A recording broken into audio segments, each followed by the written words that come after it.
So I'd like to have Rick Harrison come up. It's a gold and silver pawn shop in Las Vegas, and you know his show very well. And say a few words, Rick. Come on up. You're looking good. Thank you, Rick.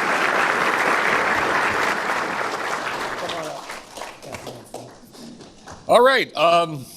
Usually I announce them at rallies and they give you 3 minutes notice and I can't come up with a speech, and they've literally just told me a couple hours ago to take a little speaking.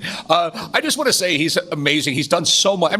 So much for all of us. Right. The backbone of this country is small business, plain and simple. Right, that's true. And the last guy in office, all we heard was that we were the evil people, we were the bad people, everything else like that. We don't pay our fair share. Joe Biden. That's supposed to be.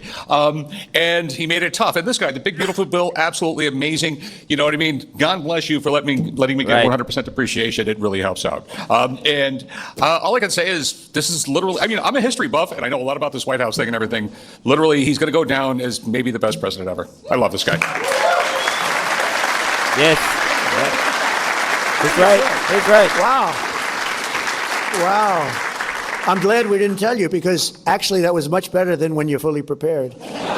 When he comes up fully prepared. No, that was great. Thank you very much.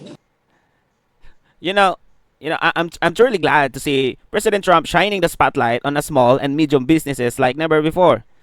These are the real backbone of America.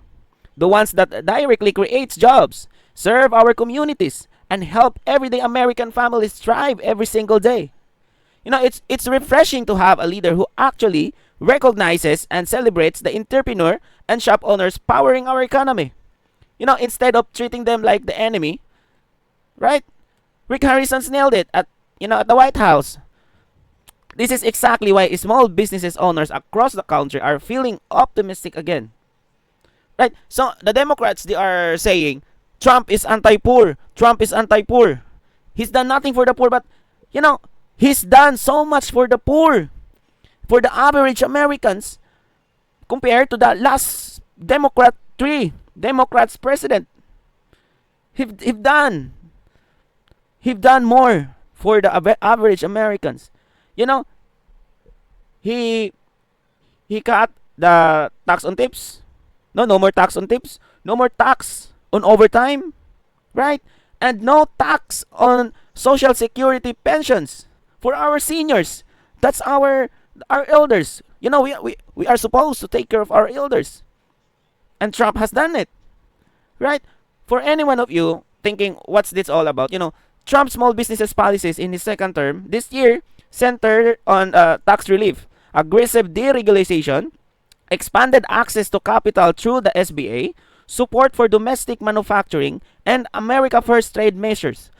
This build on his first term approach, but have been advanced through legislation like the One Big Beautiful Bill, also referred to as elements of the Working Families Tax Cuts and executive and administrative action. This is just a bill. The final policy making for this is the Congress. They should make this a law. But for sure, the Democrats, they will oppose to this, because they don't care about the people, they don't care about the country, they don't care about the economy, because they hate Trump. They hate Trump so much that they will disagree to every Trump's policy, even though it's actually helping the average Americans. Right? Because, the Democrats, they are mean. Although they're smart, but they are mean. They are deceitful. They're liars. They're a bunch of hypocrites. And what are you? But, I want to engage with you. So don't forget to like and subscribe, comment down below, and we will discuss your thoughts about this. I'm out. Peace.